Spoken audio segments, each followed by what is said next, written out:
Should the New York Mets go all in on this season, and is Blake Snell the piece that would put them over the top? We're going to talk about that and more on today's show.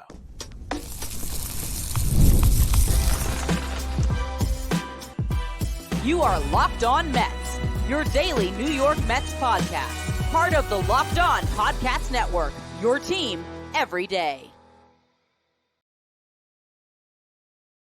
Hello to all you amazing Mets fans. You're watching Locked On Mets, part of the Locked On Podcast Network, your team every day. I'm your host, Ryan Finkelstein. If you want to find any of my work, follow me on X at Finkelstein Ryan. You can also find some of my writing at justbaseball.com, where I work as the managing editor. Now, this is the second part of a two-part show today, and in part one, I discussed the Mets beating the Braves on Friday night, moving ahead of them in the wild card race. They now hold on to the top wild card seed.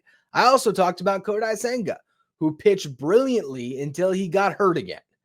Pulled a calf muscle. What does that mean here? Strained calf. He could be out for 2 weeks. He could be out for a lot longer. We still don't know the severity. This is a Mets team that felt like they were on the precipice of being a legitimate contender, and they still are. But there was a moment in that game when the Mets piled on 7 runs off 3 homers in 1 inning against Charlie Morton and the Braves. It looked like they were clearly going to win this game, and Kodai Senga was dealing 9 strikeouts in 5 innings. It felt like everything was coming together at the perfect time. A lot of times, teams might throw out there, oh, our guy coming off the IL is going to be the big deadline acquisition. But this year, that was the case for the Mets because of pitchers who could get dealt at this deadline. You'd be hard-pressed to find a better one than Kodai Senga. And he was healthy, ready to go. You pair him with Luis Severino. All right, the Mets got the makings of a good playoff rotation. That still could be the case. But even if it is, you can make the argument that this team deserves more in that rotation. With Senga, I felt like they were fine. I thought, all right, get some bullpen arms. This is an amazing season. It's been a lot of fun. Build out a great bullpen. Close out this season strong, and if you can bash your way through the playoffs, maybe you can make some noise. But this is a team that might deserve more than that. Francisco Lindor, your franchise player, is playing better baseball than we've seen in a Mets uniform since David Wright in his prime. And there's not a close second to what Lindor is doing right now. And he's been doing it the last couple of years, but this is the best version of Francisco Lindor we have seen in a Mets uniform. He is legitimately an MVP candidate right now today. You have a lineup around him that clicks, it works. Nimmo in his prime. Alonso, final year potentially. And you could say, oh, trade Alonso. That's ridiculous now. Pete Alonso, he could get hot down the stretch. JD Martinez hit an opposite field grand slam in the game on Friday night. We know he can even be better. The fact that those two guys haven't even been at their best lately shows you how deep and dangerous this lineup is. The Mets have the bats to do it, and we're going to talk about another one they could add potentially in this deal with Blake Snell, Michael Conforto. We'll spend some time on that in the next segment. What this team could really use is another pitcher to hand the ball to in a playoff game. Who is that guy? Right now, what have we seen at this deadline so far? Zach Eflin, the first pitcher move, goes to the Orioles. Nice ad, number 3 starter. They already have Corbin Burns. They have Grayson Rodriguez. Sort of a perfect fit for them. Kind of shows they're not going to go all the way in this year. You never know, though. Maybe they do swing another big deal. Maybe they're the team that gets Garrett Crochet. But we still don't know who else is available. Just mentioned Crochet. This is an interesting target for the Mets. But he comes with a ton of risk. The guy has already eclipsed his career innings total this season as a starting pitcher. He's been one of the best in the American League, one of the best in baseball, a Cy Young candidate. But reports have come out this week that if he is to pitch into October, he wants a contract extension. Otherwise, he's not pitching. And he has every right to do that. He's blown past his career innings, like I just mentioned. Now, his intention is to remain in the rotation throughout the rest of this season because he thinks that is best for his health. And I know it's just baseball. Our guy Elijah Evans had talked to Crochet prior to this season about being a starting pitcher and mentioned that he feels better about his health on a starter's routine. So the idea of getting Crochet to make some starts until you get Senga back and then being a lights out option in the bullpen, I think that's off the table. So while Crochet is the sexy name right now, it doesn't make a ton of sense, and it's going to cost a lot of prospects to get. Nathan Eovaldi, if the Rangers decide to trade pitchers, he could be on the move. Max Scherzer, could he come back to the Mets? I sort of doubt it, but he's a name that's potentially available. You go through it, though, there's not a ton. Jack Flaherty as a rental from the Tigers. That's a potential guy that's out there. But there's just not a lot of ton of guys. And honestly, the Mets traded for Jack Flaherty, as good as his pitch this year. I don't know what to expect when he comes over. He was traded last year, didn't pitch well. This is a different Jack Flaherty, but still, I don't know what he looks like in a playoff game. This all leads me to talk about Blake Snell. All of a sudden, he is on the market, and that is the San Francisco Giants telling you that he's on the market. John Heyman tweeted out today that there's 5 teams that have shown interest, or actually said have shown some amount of interest in Snell. They're calling, they're asking. The Giants are getting further and further away from this race. Blake Snell's on a big contract, 2 years, $62 million. Very intricate deal. Year 1, $17 million signing bonus, $15 million of salary. Year 2, $15 million deferred until 2027. So very complicated deal. From the Mets' perspective, luxury tax hit, $29.7 million. So that's going to cost the Mets a ton. They're paying 110 cents on the dollar, so you can do the math there.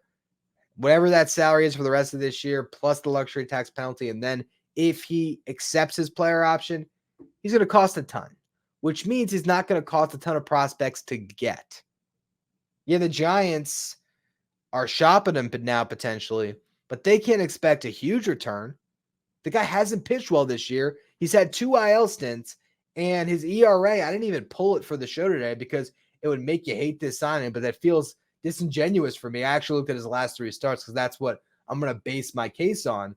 But this year, he is sporting a 5.83 ERA. He's only pitched 41 2/3 innings, multiple IL stints, like I said. Really has struggled without getting a full spring training to get ready for this year because he's signed so late. But here's the case to be in on Blake Snell. His 3 starts in July since coming back off the IL. 5 innings pitched against the Blue Jays, 1 hit, 3 walks, 3 strikeouts, no runs. Versus the Twins, 7 innings of 1 hit ball, no walks, 8 strikeouts.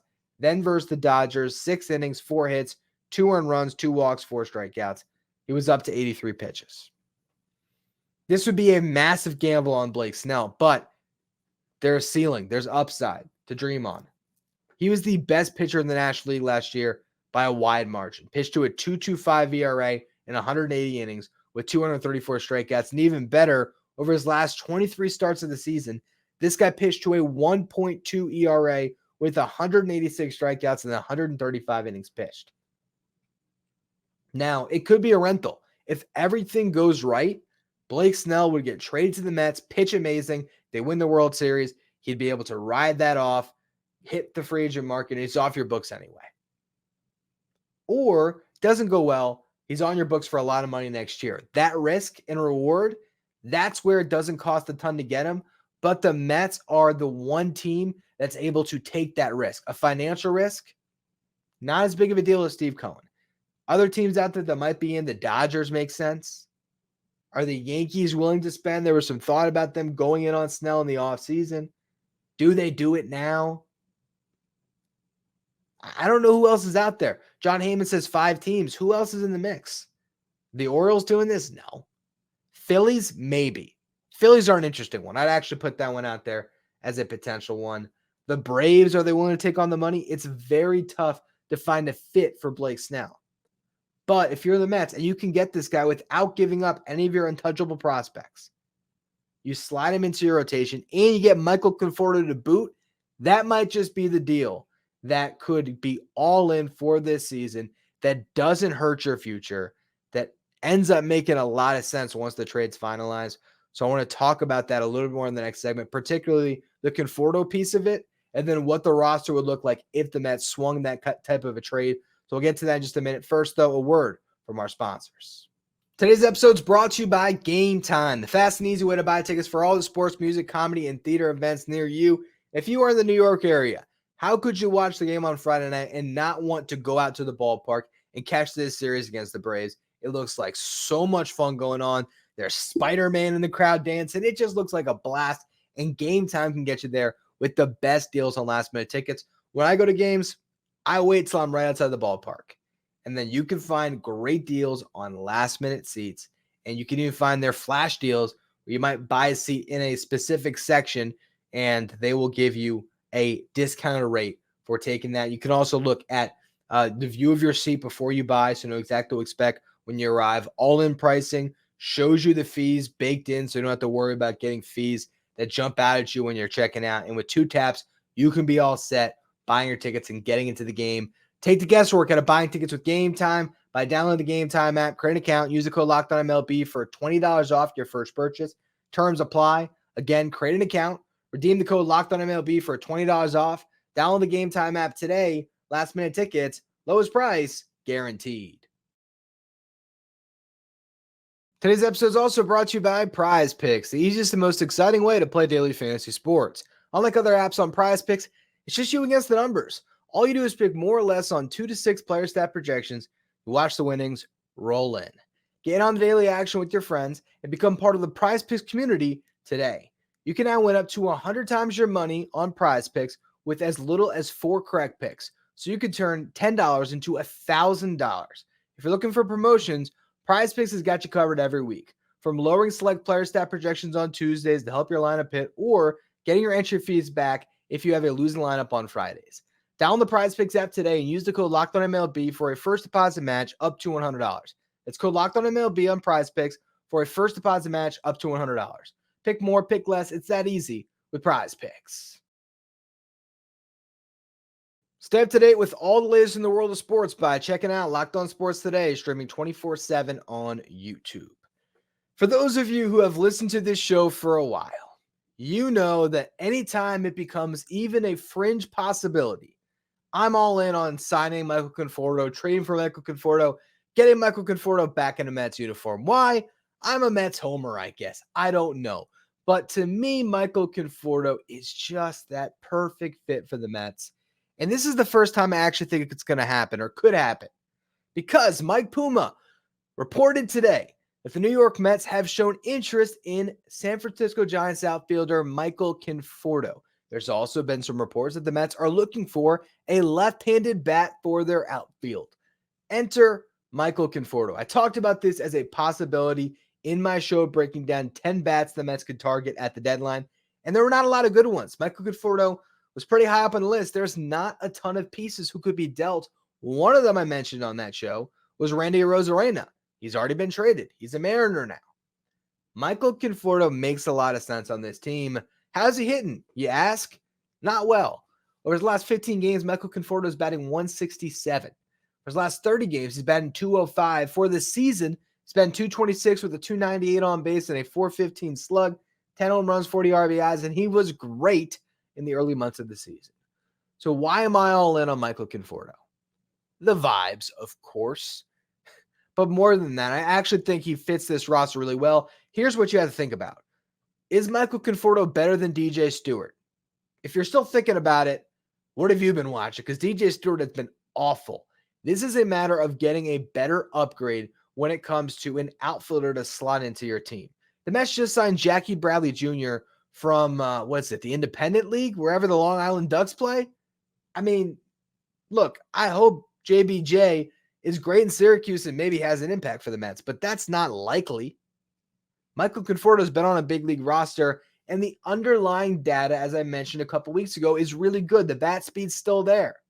He's in the 69th percentile, which is super nice, among MLB hitters. His hard hit rate, 73rd percentile.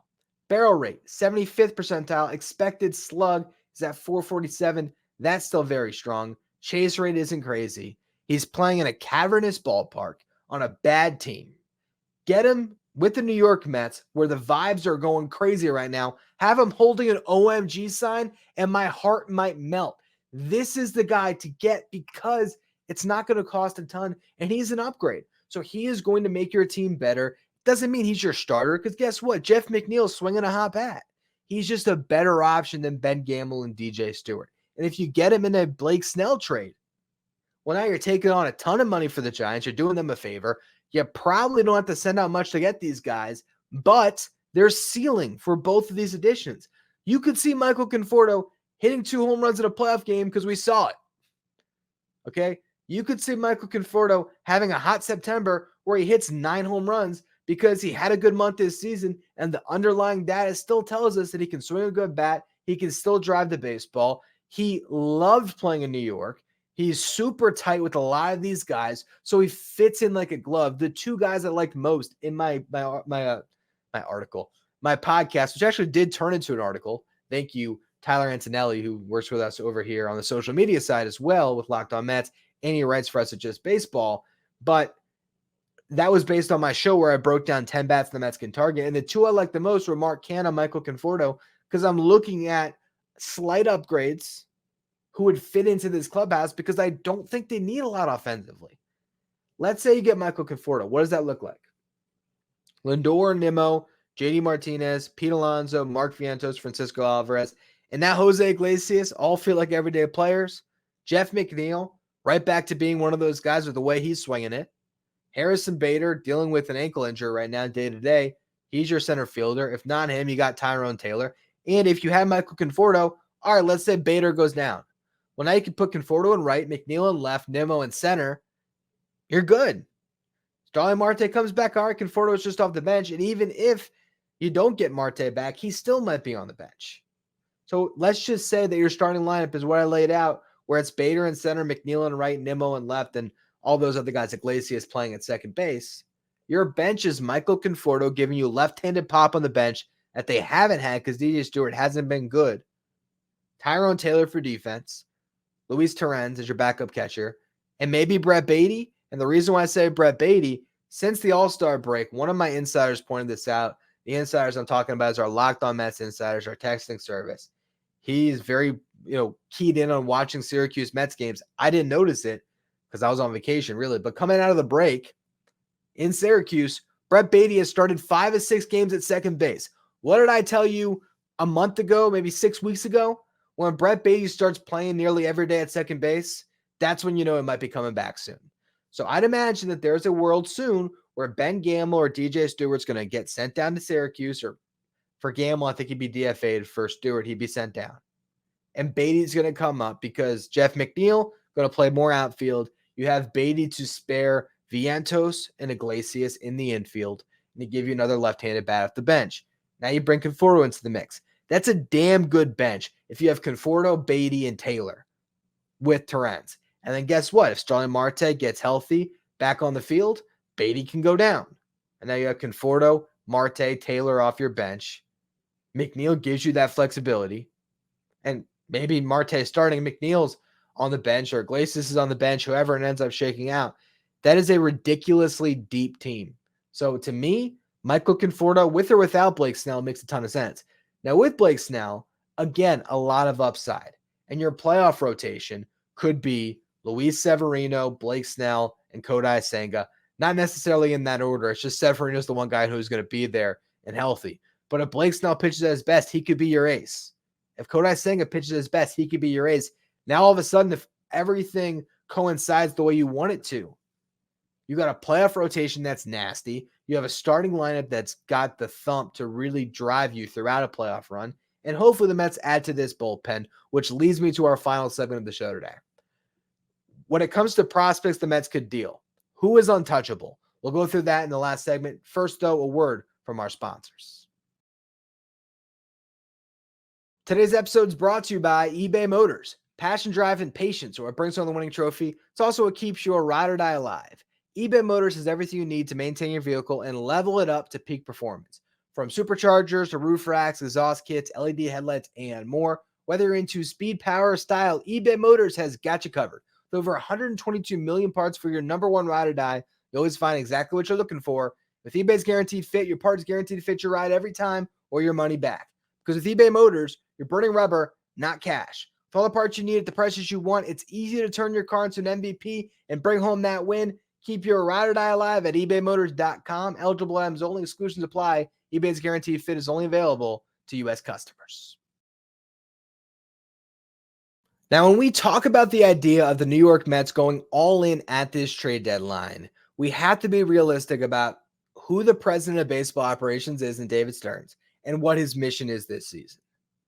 The goal the whole time was put together a team that can compete and be in playoff contention at the deadline, and then this would be the time to go more all in on this roster than the offseason. They weren't going to trade for Juan Soto if they didn't know they were going to be in the race in the offseason. Now that they're in the race, they are holding on to the first wildcard spot. This is a time to add, but there was always that idea that you do not want to sacrifice your future for 2024. So there are still prospects that I think will be untouchable at this deadline. Let's talk about those names first.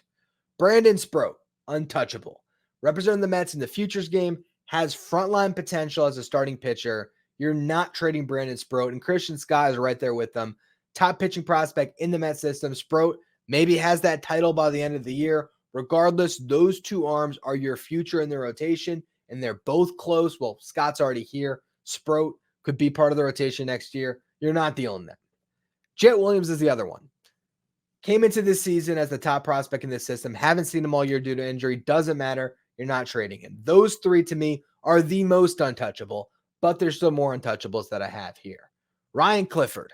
I would not trade him for any player at this deadline.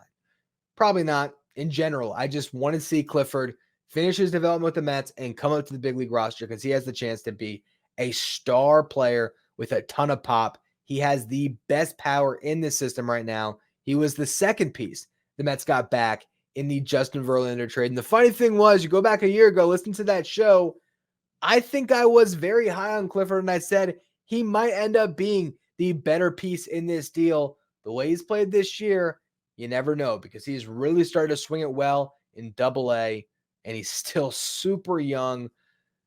There's a lot to be excited about with Ryan Clifford. The Mets are not dealing him. Drew Gilbert, I still deem untouchable, but the funny thing is he's more touchable than Clifford to me because Carson Bench makes Gilbert a little bit more expendable. The Mets just drafted Carson Bench. He's going to just stick to playing outfield. He's not going to be a two-way player. He's got 5-tool potential, and he's just a really good ball player. They're similar in some ways. I think the Mets hope that Bench has more upside. Regardless, I wouldn't trade either at this deadline. So that's 6 players that to me are firm untouchables. Brandon Sproat, Christian Scott, Jet Williams, Ryan Clifford, Drew Gilbert, and Carson Bench might just be the top 6 prospects in this system. Now we get to 2 more that I think will also not be dealt under any circumstances. Jonah Tong had an unbelievable season so far, was just lights out in Port St. Lucie, earned a promotion to High A Brooklyn. Was he 20 years old still, I think? And the guy has just put up great numbers. I think he's staying no matter what. The other one, Giovanni Rodriguez, the top international signing from this last class the Mets had, catching prospect. I don't see the Mets trading him, especially at this deadline. Now we get to my list of prospects that I would only want the Mets to deal in a blockbuster. And we start with the guy that I was very much on the line with, and that is Blade Tidwell. I think Blade Tidwell is the best prospect I would deal at this deadline. He's in AAA, had some mixed results, really good pitching prospect. I think he's a little bit expendable now that you have Brandon Sproat really firing on all cylinders, but I do not want the Mets to trade Blade Tidwell, and I don't think they will. The next guy in that same ilk for me, you might think I was going to say Luis Angel Acuna, and we will get to him, but first, I got to talk about Brett Beatty, who is not technically a prospect, and there has been some rumblings. Oh, maybe the Mets trade Brett Beatty. Maybe they deal him. I think you'd be trading low on Brett Beatty right now, and I still think with the uncertainty surrounding Pete Alonso, this is not the time to deal Brett Beatty. There is still a world where this guy's a really good player. He was a top 20 prospect in baseball for a reason. He showed this year he can be a very good defensive third baseman, and I still believe in that bat, even though a lot of people don't. I know there's Mets fans that are totally on a different wavelength with me on this one, but you know what? There was also Mets fans who were out on Mark Vientos last year. So these guys can come around. There's a world where Brett Beatty's your starting third baseman in 2025, and Mark Vientos is your starting first baseman. And that's really plan B, I think, if Alonso walks this offseason. So I would not trade Brett Beatty either. That leads me to Luis Angel Acuna. If it was the right deal, I would trade him. And I have floated the idea of trading Acuna whenever I talked about a superstar trade this past offseason. With that said, I think Acuna, bare minimum, is going to be a very good bench player in the big leagues. I think even this year, if the Mets have struggled to find the right fit as the final piece of their bench, Acuna might be the perfect player to go into October with. Remember when the Royals for the World Series, they called up Mondesi. I'm blanking on his first name, so I apologize. But is it Alberto Mondesi? Now I got to find it. I apologize. Mondesi. Adalberto Mondesi. I guess I did nail that. But they called him up for the World Series. Acuna, to me, could be the final piece of the Mets bench. If you call him up and you end up adding him to the roster, he gives you speed, he gives you defense. There's a world where he makes sense as a bench piece this year. And moving forward, there's still some upside there. I would not trade him. But if it's the right deal, maybe you talk me into it. Jesus Baez and Jeremy Rodriguez are in that grouping as well to me. Baez had a great run through St. Lucie, ends it up in Brooklyn so far this year, has shown really good power numbers that the Mets hope would translate when he was hitting a bunch of home runs in Dominican Summer League a couple years ago. Had a rough first year stateside last year. He's rebounded. I would not trade Baez, but if it was the right deal, I'd be talked into it. Same thing with Jeremy Rodriguez, the prospect that came back in the Tommy Pham trade last year and then immediately started shooting up prospect boards. He's been great in the complex league. I'd be hesitant to move him as I would with Colin Houck, the Mets first round pick from last year. Hasn't been great this season, but I think it's too soon to trade him. If another team's enamored by him, though, and that's the piece that gets the big deal done, I wouldn't lose too much sleep over it, at least right now. It still would scare me with the upside that he has. But, yeah, you got to give to get. Nolan McLean is in this grouping as well, has great stuff, but has struggled in Double-A. I think the Mets hold on to him because of that upside, but other teams would certainly be very interested in nabbing him. So he could get a big deal done as one of the prospects for sure. If Nolan McLean is the piece that gets you Blake Snell and Michael Conforto, and that's really it, it's Nolan McLean and a player to be named later, or Nolan McLean and someone further down your system, I'd entertain it. If that's the piece that potentially gets you an ace for the playoff push, again, you got to think about the fact that the other team has to get something in these trades. And that's why Ronnie Mauricio is on this list for me as well. I don't think the Mets deal him, but to say he's untouchable, I don't think that that's fair either. Now we get to the final list. This is a list that I sent. Well, I sent all three of these lists to the Locked On Mets insiders today when I was on my flight. For those of you who aren't a Locked On Mets insider, this is our texting service. So you get inside access to the show. Sometimes you get some of my sort of thought processes before I put a show together. I send them to the insiders first. So you get that inside look into the show. You also can ask me questions anytime. And when news breaks on the Mets, I send text to the insiders first. Here is my list. Number one prospect I'd be ready to deal right now, particularly for bullpen help, Kevin Parada. Number two on my list, Kevin Parada. Number three on my list, Kevin Parada. I'd love to see the Mets trade Kevin Parada at this deadline. He is starting to swing it really well over the past month in Double-A. Deal him while you can, get a piece. That's a guy that I think is actively available. The reason being, I don't think he's going to be a good enough catcher to hold his own at the position in the big leagues. I don't believe enough in the bat to think that he could be a first baseman or a DH. So I'm out on Kevin Parada, but I'm sure that means a lot of teams probably are too. Alex Ramirez is another one that I'm sort of out on, but the Mets protected him from the Rule 5 draft. Maybe there's another team that sees some value there. Rylan Thomas got you something. Alex Ramirez might be able to get you a reliever. Marco Vargas is on this list, the guy they got in the David Robertson trade last year. Maybe you just trade him again to get a reliever back in a season where you're going for it. I also put Ronald Hernandez on this list. He was the other piece in that trade last year for David Robertson. So both guys that are probably top 30 prospects in this system, but again, I wouldn't lose sleep over dealing them. Nick Morabito, he is sort of a Rylan Thomas, but at a lower level. You hope that he can be a little bit more because he has speed as a skill that Thomas doesn't. So that's the difference there. Morabito could give you elite speed, good defense, and great bat-to-ball skills. He's an interesting prospect. Would I trade him if it meant a piece that could put you over the top this year? Absolutely. I did have Thomas on this list, which was what made that so funny when the standing trade came in. The fact that I had just said Thomas is a piece who could get moved. Boom, he's moved. And it made sense to me why he got dealt, because his ceiling is fourth outfielder probably. So I get why they traded him. Then there's a bunch of arms that I think other teams would be interested in because they are starting pitchers in the upper levels of the minor leagues. Justin Jarvis is one.